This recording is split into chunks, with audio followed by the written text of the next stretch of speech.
मिलिए सीपीओ मुल्तान खुरम शहजाद से। कुछ दिन कबल पीटीआई मुल्तान जलसे की सिक्योरिटी को यकीनी बनाया। सिर्फ चंद माह में 6 करोड़ से जायद की रिकवरी कर चुके। आज इनसे कुछ पुरस्कार केसेस और सीपीओ के वर्किंग स्टाइल के बारे में जानते हैं। उर्दू पॉइंट की वीडियोस देखने के लिए हमारा चैनल सब्सक्राइब कीजिए और बेल के आइकन पर क्लिक कीजिए ताकि आप हमारी तमाम आने वाली वीडियोस से बाखबर रह सकें।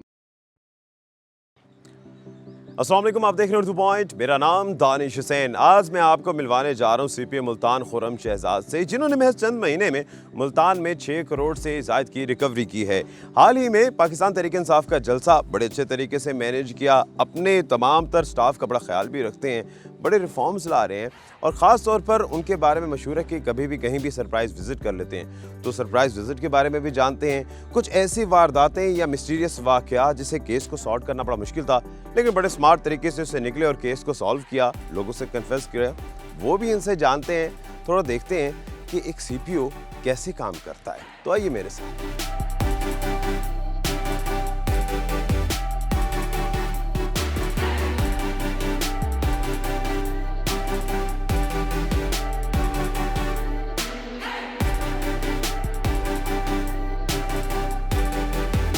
खुरम साहब, वैसे तो बहुत सारी एक्टिविटीज़ आप और बहुत सारे ऐसे काम हैं जो आपने किए हैं, जो तुर इम्तियाज़ है आपका। लेकिन जो मुझे पता चला है कि आपने मुल्तान में रिकवरीज़ काफ़ी की हैं, करीब 6 करोड़ के करीब आपने रिकवरीज़ कर ली हैं और सितंबर से अब तक ये सारी की हैं। तो ये सफ़र आगे कहाँ तक जाना है और इससे पहले क्यों नहीं हुई? क्या ऐसे लूप होल से या ब्लैक होल से जिसकी वजह से ये पहले नहीं हुआ? बिस्मिल्लाहिर्रहमानिर्रहीम।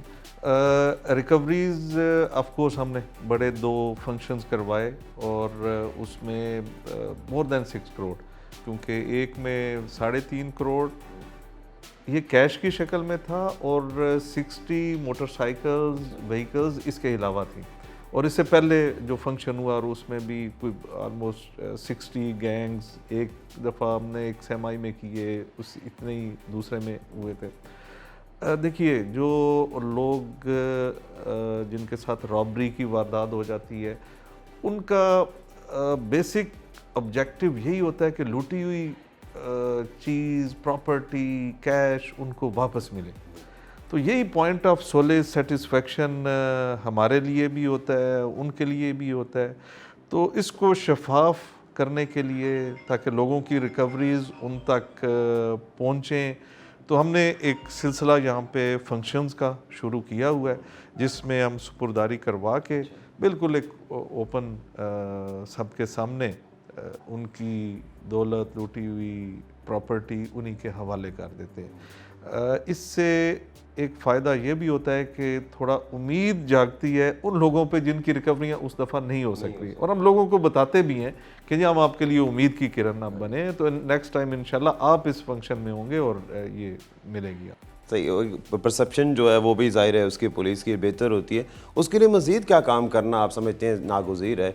या आपने अब तक, क्योंकि साउथ पंजाब आपको पता है एक ऐसा एरिया है और मुल्तान उसका एक हब समझ लें, सेंट्रल हब है, तो यहाँ पर क्राइम रेशियो थोड़ी ज़्यादा है, लोग बड़े मायूस हैं पुलिस से।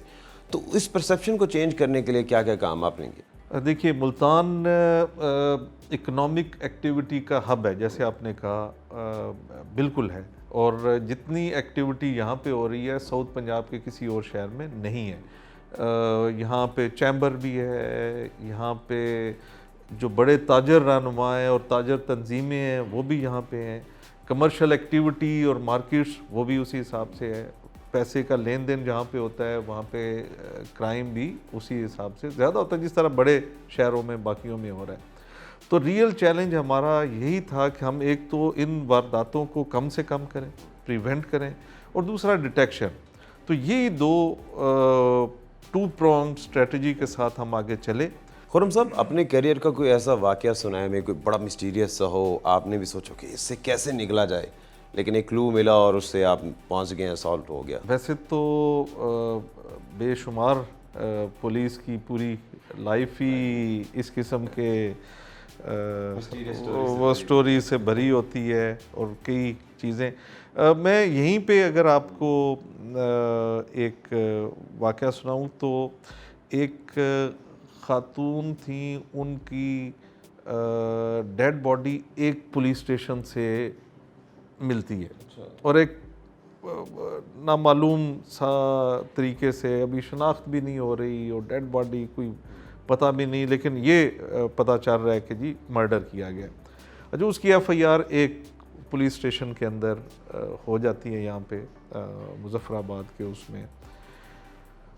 वहाँ से जब हमारे टेक्निकल मींस के ज़रिए से, ये वो कुछ चीज़ें होती हैं जहाँ पे आपको अपनी टीम के काम के ऊपर फ़ख्र होता है कि इसको बड़ा एक टेक्निकल वे में उसको देखा जा रहा है। तो एक छोटा सा क्लू और एक कॉल एक जियो फेंसिंग के ज़रिए उस एरिया में मिलती है और वहाँ से ट्रैक बैक करते हुए पता चलता है, शनाख्त होती है कुछ अरसे के बाद कि ये तो एक्चुअली एक रूरल साइड पे एक और पुलिस स्टेशन की रहायशी खातून थी।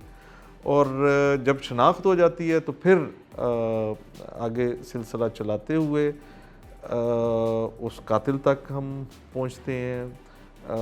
उसकी तमाम एक्टिविटीज़ फिर वो टेक्निकल मींस से ट्रेस हो जाती हैं, उसको पकड़ के एक और ज़िले से लाया जाता है, देन वो कन्फेशन की तरफ वो जाते हैं। पुलिस रिफॉर्म्स की हम बात करते हैं, आपको क्या लगता है कि अभी मौजूदा जो पुलिस सिस्टम चल रहा है ये क्या ऑब्सोलीट है, या किसमें कितने रिफॉर्म्स हम ला सकते हैं जो बड़ा ज़रूरी है आज के 2022 में?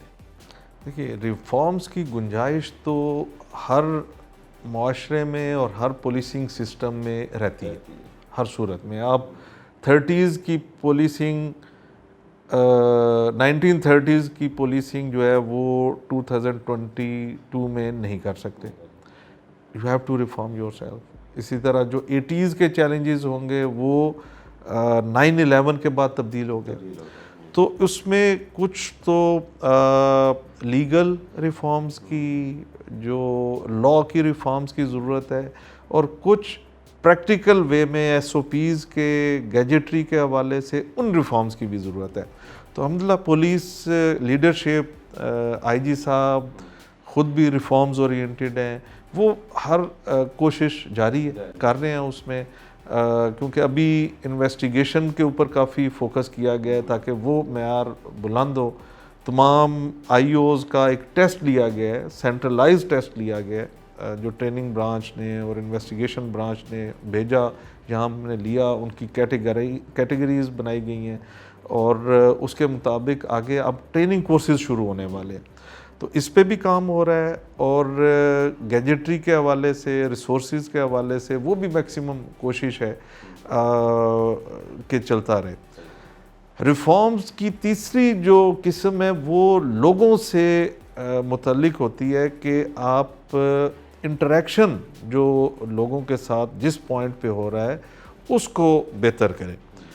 इसमें स्पेशल इनिशिएटिव पुलिस स्टेशंस शुरू किए गए हैं। वैसे तो तमाम police stations special initiative police stations ही होने चाहिए, लेकिन चूँकि लिमिटेड रिसोर्सेज के साथ आपने ग्रेजुअल अप्रोच के साथ जाना होता है, तो हमारे 6 police station special initiative police station declare किए गए हैं, जिसमें क्वी सिस्टम, आपको टोकन दिया जाएगा, आपको नंबरिंग मिलती है, आपका आईओ अलहदा है, इंटरेक्शन, कम्युनिटी रूम्स बनाए गए हैं, वेट के लिए स्पेसिफिक एरिया है जहाँ पे आके आपसे डीलिंग की जाएगी। उस हवाले से इसकी इम्प्लीमेंटेशन को बेहतर बनाना ये बड़ा इम्पोर्टेंट होगा। अच्छा, ये रिफॉर्म्स मैं तो खैर यहाँ भी देख रहा हूँ, अब मैं सीपीओ ऑफिस में जब आया तो काफ़ी डिसिप्लिन चीज़ें बड़ी तब्दील हो चुकी हैं, कॉम्प्लेक्स भी बन रहा है। इसमें बताएं कॉम्प्लेक्स में क्या कि ये सारे ऑपरेशंस होंगे या क्या क्या चीज़ें होंगी, और यहाँ पर आपने आके सितंबर के बाद क्या क्या तब्दीलियाँ की हैं? सीपीओ कॉम्प्लेक्स हमारा कंस्ट्रक्शन की फ़ेज़ में है, इस वक्त काम उस पर हो रहा है। ये एक बड़ा ह्यूज कॉम्प्लेक्स होगा जो मुल्तान पुलिस की ज़रूरियात के मुताबिक होगा। देखिए, अब इस डिस्ट्रिक्ट को एक पुराना मुल्तान का एक डिस्ट्रिक्ट नहीं लिया जा सकता। In a real sense it is behaving like capital of south Punjab.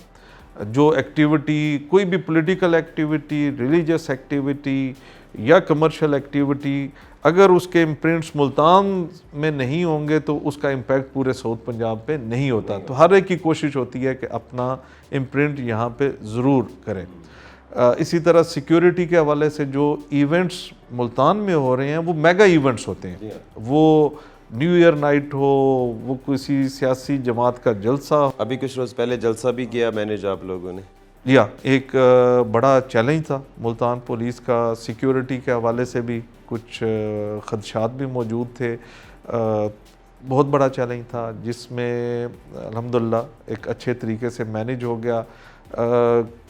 Crowd जहाँ पे ज़्यादा हो जाता है तो सिक्योरिटी नीड्स बढ़ जाती हैं। Security requirements to a certain person, उसकी अपनी एक रिक्वायरमेंट होती है। फिर उस क्राउड को ओवरऑल मैनेज करना, ट्रैफिक को मैनेज करना ताकि बाकी शहरियों की लाइफ डिस्टर्ब ना हो, उनकी आमद और डिस्पर्सल, ये इम्पॉर्टेंट हो जाता है। ये हमारे लिए ये भी इम्पॉर्टेंट था कि जो भी पार्टिसिपेंट यहाँ पे आएँ वो 3 लेयर्स में चेक होके वहाँ पे आएँ और बाकायदा हमने उनको स्टैम्प किया हर एक को। तो in a good professional way Multan police ने एक बड़ा सियासी इवेंट उसको मैनेज किया, अल्लाह ने हमें कामयाबी दी। अच्छा खुरम साहब, देखने वालों को ज़रा ये बताएं कि सीपीओ या सीपीओ मुल्तान सारा दिन करते क्या हैं, क्या एक्टिविटीज़ होती हैं, कितने सरप्राइज विजिट होते हैं, कितनी मीटिंग्स होती हैं, क्या क्या करते हैं सारा दिन? It's tough job honestly. लोग देखें हमारे मुआशरे में ये एक समझा जाता है कि जी वो पुलिस का बड़ा टैका शैका है और एडमिनिस्ट्रेशन का बड़ा टैक है। सम में बी एनवियस, अल्लाह का शुक्र है हम at a position of authority आप बैठे हैं, लेकिन इसके साथ साथ जिम्मेदारियां भी बहुत ज़्यादा है। ऑनेस्टली जब से मैं आया हूँ मैं 5 घंटे से ऊपर नहीं सो सका किसी दिन के भी। There is no off day. Sunday आपका और हैवी हो जाता है, चर्चिज़ की एक्टिविटी हो रही होती है उस हवाले से। तो दिन का आगाज़ आप पिछले क्राइम एनालिसिस से शुरू करते हैं, इंस्ट्रक्शंस आप देना शुरू कर देते हैं कि आज का क्या होना है, उस दिन के जो इवेंट्स होने वाले हैं उसका क्या सिक्योरिटी ऑर्डर, प्लान, रिस्पांस वो हमने तैयार कर लिया हुआ है। ऑफिस में आने के बाद आपका पब्लिक इंटरेक्शन शुरू हो जाता है, वो 3-4 घंटे आपका चल जाता है। खुली कचहरी भी उसमें आ सकती है। वैसे ही ओपन डोर पॉलिसी चूँकि मैंने रखी हुई है तो आप उनकी सुनते हैं, डायरेक्शन बिल्कुल आ सकते हैं। और मेरा ये क्लेम है कि कोई बैठा नहीं होगा जब मैं घर जाऊंगा। तो वो उस दिन को ही उसकी बात सुनी जाएगी और डायरेक्शंस मुतलका पुलिस स्टेशन में चली जाएंगी। वो एसपी लेवल पे ज़रूरत है सुने जाने की तो एसपी साहब को रेफ़र कर दिया जाएगा। वो बहुत ही कुछ सीरियस इशू है तो मेरे पास पार्टीज़ आ जाएंगी तो मुतलका फोरम तक उसको पहुंचाया जाता है। अच्छा, इस डेवलपमेंट से साइलिन को भी कुछ फ़ायदा या रिलीफ आपको लगता है कि ये होगा या किस हद तक हम उसको समझ मेरा सकते ये हैं? ख्याल है कि हम साइलिन को जो क्लाइंट्स हैं हमारे, जिनकी वजह से हमारा महकमा है और पुलिस स्टेशन हैं, हम उनको काफ़ी हद तक रिलीफ देने में कामयाब हो गए। लेकिन मैंने जिस तरह अर्ज़ किया कि ये कॉन्टीन्यूस प्रोसेस होगा जिसमें हम एहतसाब का निज़ाम तो है ही, लेकिन एक तबलीग भी हमने शुरू की हुई है अपने तमाम SHOs को। मैं उन्हें बार बार यही कहता हूँ कि कोई भी 15-16 घंटे से कम काम नहीं कर रहा, इतना हर बंदे का एक दिन की वर्किंग है। अगर इन तमाम कोशिशों के बावजूद लोग हमसे मुतमिन नहीं हो पा रहे तो देयर इज़ सम इशू। तो वो अगर ऐसा इशू है तो वो इखलाक का होगा, बिहेवियर का होगा, एटीट्यूड का होगा, कंडक्ट का होगा। तो इन चीज़ों के ऊपर हमें फोकस करना होगा। मैं अपने तमाम SHOs, SDPOs को बार बार कन्विंस भी कर रहा हूँ, तबलीग भी कर रहा हूँ, परसुएड भी कर रहा हूँ कि ये इंटरेक्शन उनको बेहतर करना होगा ताकि लोग अप्रिशिएट करें और जो इस पे ख़ास तवज्जो दे रहे हैं और बड़ा अच्छा रिस्पांस हमें आता है। सरप्राइज विजिट वगैरह भी करते हैं, अचानक कहीं जाते हैं? बिल्कुल जाता हूँ और सबको पता है कि मैं किसी वक्त मैं इवन कोई एक आधा दिन छुट्टी पे जाता हूँ तो वापसी पे कई दफ़ा 11 बज जाते हैं रात के। तो उस वक्त भी गाड़ी किसी पुलिस स्टेशन की तरफ अचानक मुड़ सकती है, नो वन नोज़ कि कौन सा पुलिस स्टेशन है। और उसमें स्पेशल तवज्जो हमारी जो उस वक्त है वो लॉकअप होता है कि लॉकअप के अंदर कोई इलीगल कन्फाइनमेंट तो नहीं है, किसी को ज़्यादती करके बंद तो नहीं किया हुआ। अब ये मैसेज क्लियर है। मुझे कोई ऐसा अभी तक छापे मारे जा रहे हैं बट कोई ऐसा नहीं मिलता कि कोई ग्लेयरिंग वायलेशन हो रही है। बहुत शुक्रिया खुर्रम शहजाद साहब, CPO मुल्तान हमारे साथ मौजूद थे। जिस तरह से रिफॉर्म्स खासतौर पर मुल्तान में ला रहे और हुस्न अखलाक और तबलीग की जो बातें हैं वो वाकई काबिल सताइश है। इसी के साथ ही अपने मेज़बान दानिश हुसैन को इजाज़त दीजिए। एक नई वीडियो के साथ वापस आएंगे। अल्लाह निगहबान।